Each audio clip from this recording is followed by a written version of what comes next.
loi juridique, c'est l'État sénégalais qui est responsable de ces applications.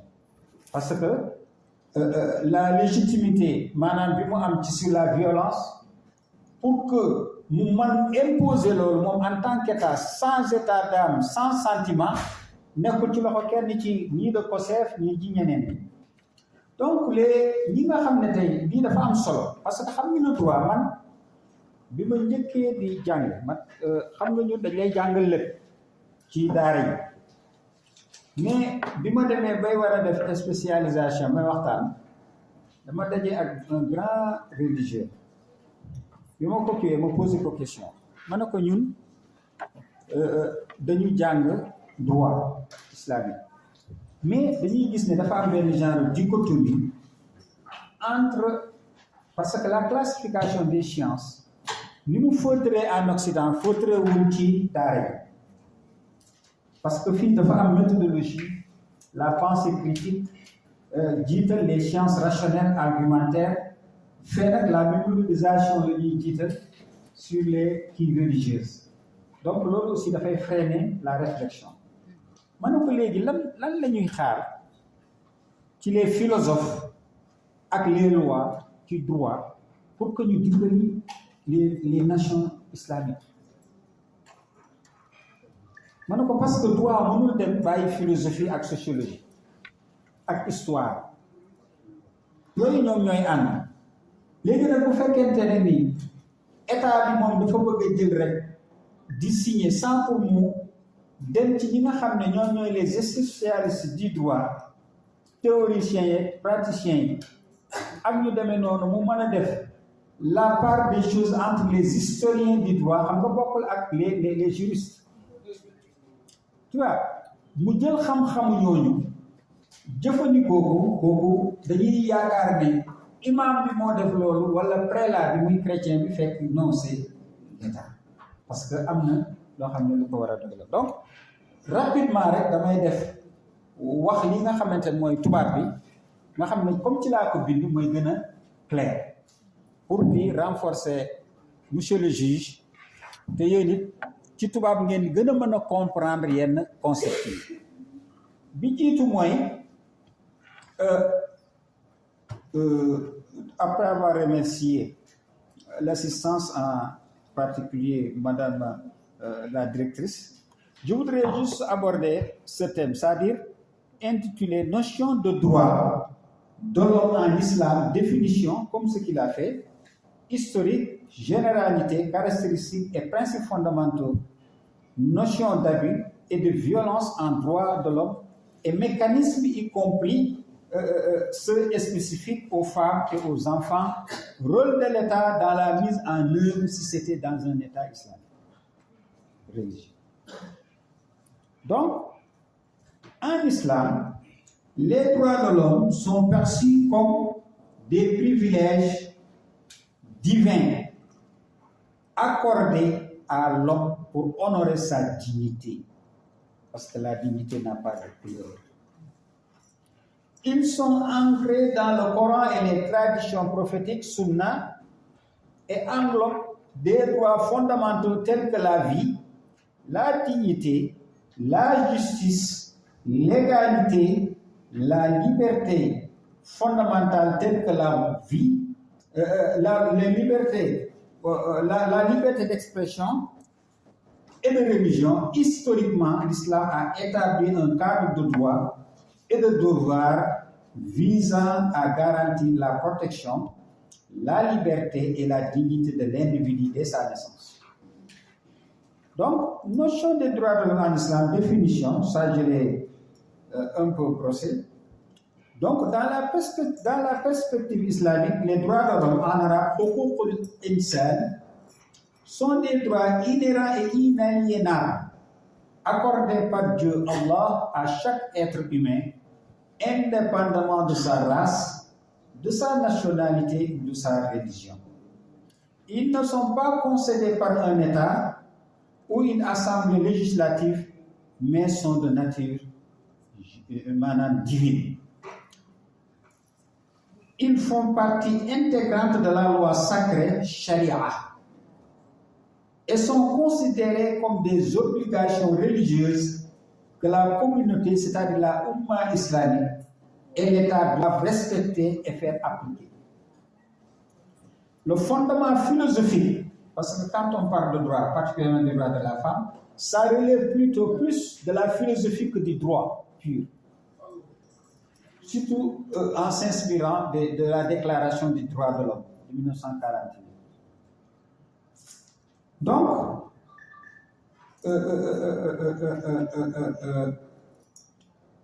le fondement philosophique est que l'humanité a été créée par un créateur unique. C'est celui qui a créé le Bambara, le Serer, le Wolof, mais également le Peul. Ce qui confère une dignité égale et sacrée à chaque individu, ce qu'on appelle karama, c'est-à-dire la dignité. Historique. L'émergence, sur le plan historique, l'émergence des droits de l'homme en islam est intrinsèquement liée à la révélation coranique, al-Wahy, et à la mission du prophète Muhammad, Risalatul Muhammadiyya. Au 7e siècle, il y avait essayé une révolution coranique dans une société arabe pré-islamique jahiliya, marquée par l'oppression tribale, l'esclavage, l'enterrement des filles vivantes et l'absence de droit pour les faibles. L'islam a apporté un changement radical. Le discours d'adieu du noble prophète Muhammad sallallahu alayhi wa sallam en 632, considéré comme une première charte des droits humains, en islam, il énonce clairement l'inviolabilité de la vie, des biens et de l'honneur. Je pense que ça, même le droit positif actuellement, le fondement, ce sont les droits liés du fondement du droit positif. C'est la préservation de la vie, des biens et des personnes, de l'honneur. Donc,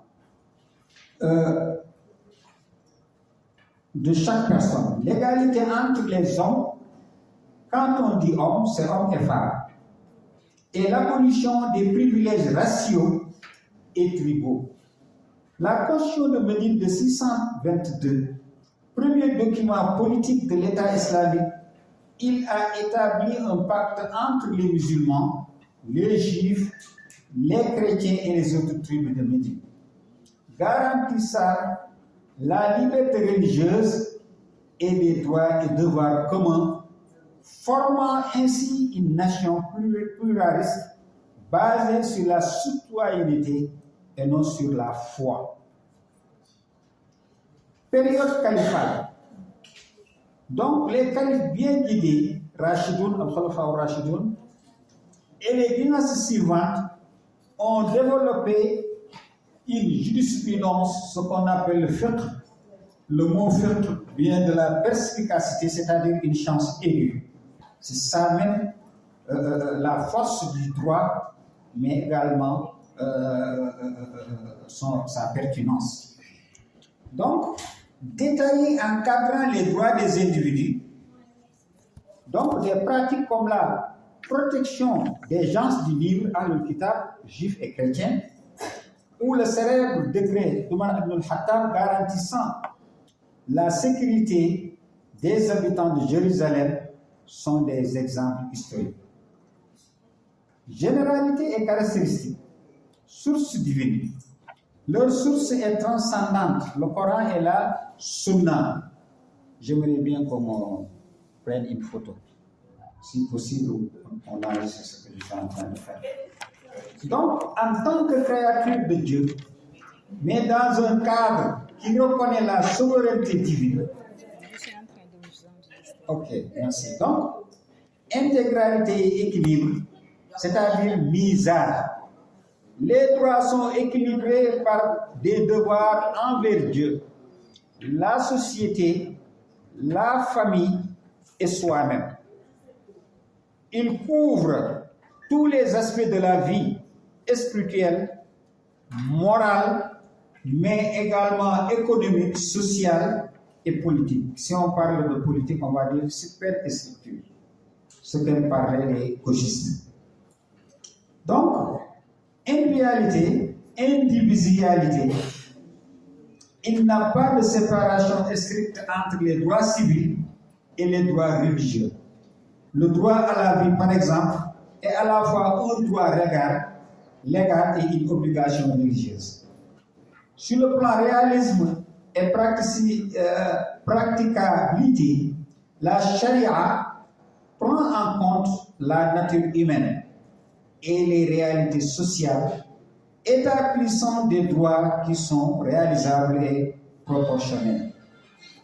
Sur les principes fondamentaux, le droit à la vie, haqqul hayat, la vie humaine est sacrée, le Coran assimile le meurtre d'une personne innocente au meurtre de l'unité tout entière.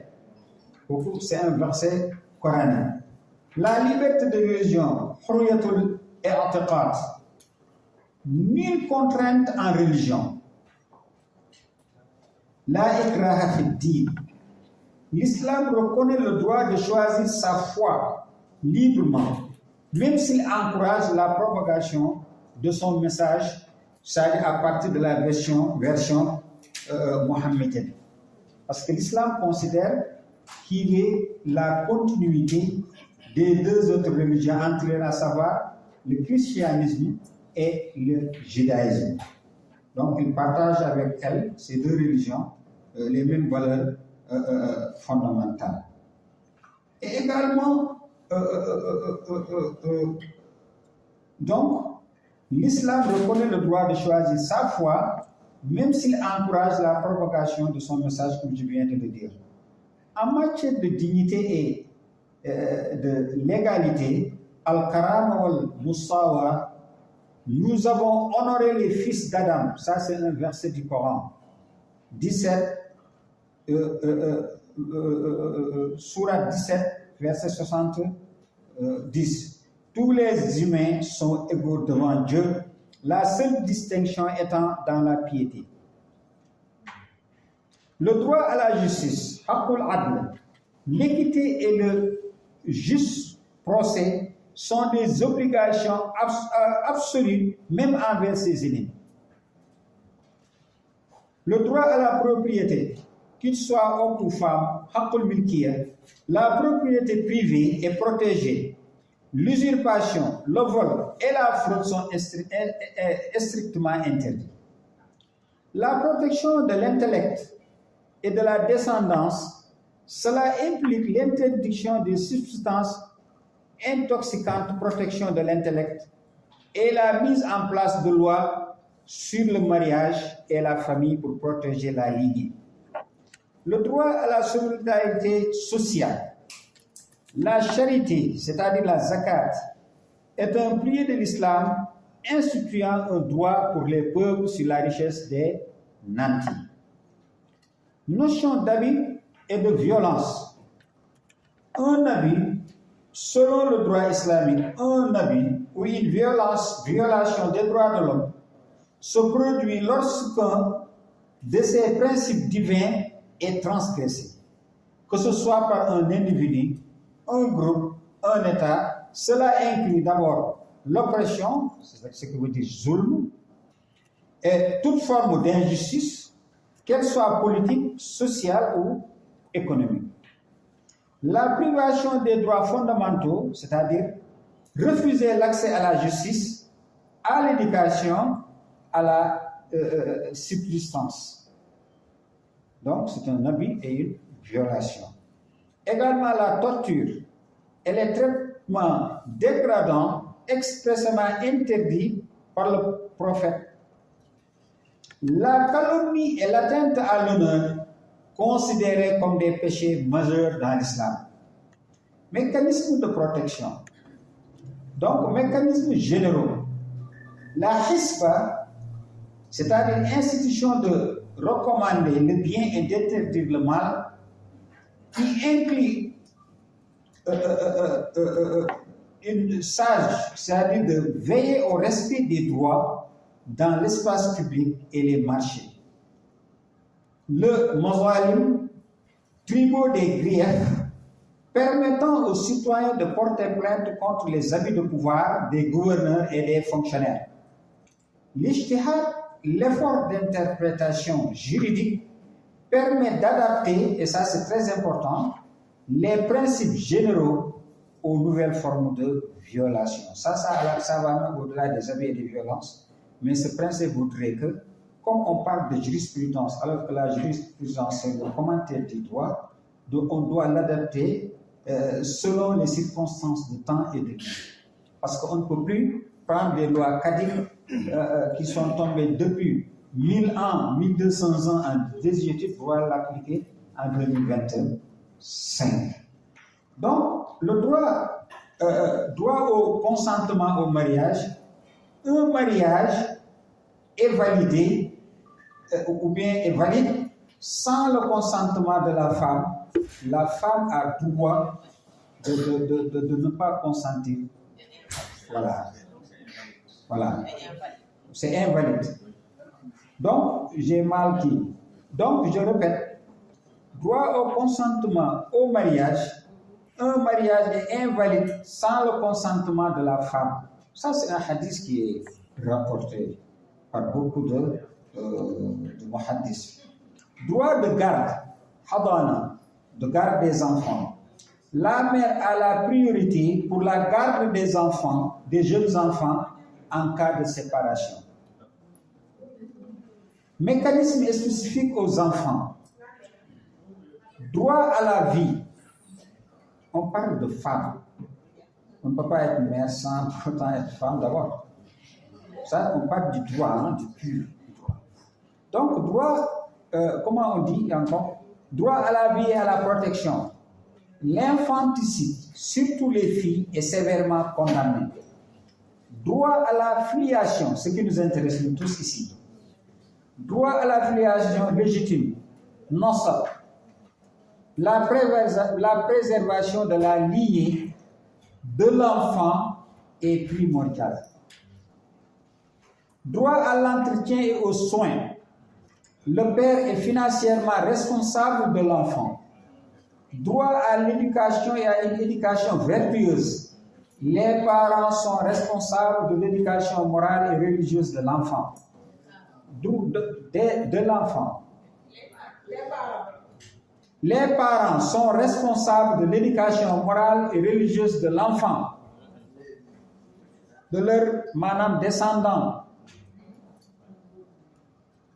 Droit à la clémence et à la protection contre les abus. Le prophète sallallahu alayhi wa sallam a montré un grand amour et une grande douceur envers les enfants. Rôle de l'État dans la mise, donc je conclue, rôle de l'État dans la mise en œuvre, l'État islamique ou la khalifa est le garant principal de la mise en œuvre des droits de l'homme. Son rôle est celui de vicaire, khalifa de Dieu sur terre pour établir la justice. Application de la loi. Le premier devoir de l'État est d'appliquer la loi islamique dans son intégralité, car elle incarne ses droits. 2. Garant de la justice et de l'équité. L'État doit établir un système judiciaire indépendant et accessible à tous pour trancher les litiges et protéger les droits des citoyens. 3. Protection des libertés fondamentales. L'État islamique doit garantir la sécurité des personnes, leurs biens, leur honneur et leur liberté de culte ou bien liberté de manière générale pour les non-musulmans. Lutte 4. Lutte contre l'oppression. Zulm. L'État a l'obligation d'intervenir pour mettre fin à toute forme d'injustice au sein de la société. 5. Solidarité sociale et équité économique. Par la collecte et la redistribution de la zakat, aumône légale, et d'autres mécanismes, l'État doit assurer un niveau de vie décent à tous et lutter contre la pauvreté. 6. Éducation et sensibilisation. l'État doit éduquer la population sur ses droits et devoirs tels que définis par l'islam. Donc, en conclusion, la conception islamique des droits de l'homme offre un cadre complet et intégré, ancré dans la foi. Si des divergences d'interprétation et des écarts de mise en pratique existent dans le monde musulman, surtout contemporain, les principes fondamentaux restent une référence puissante pour les réformateurs et les défenseurs des droits au sein des sociétés musulmanes. Donc, ce que je voudrais vraiment, un grand merci à Imam. Je vais l'appeler Imam intellectuel parce qu'on a une mauvaise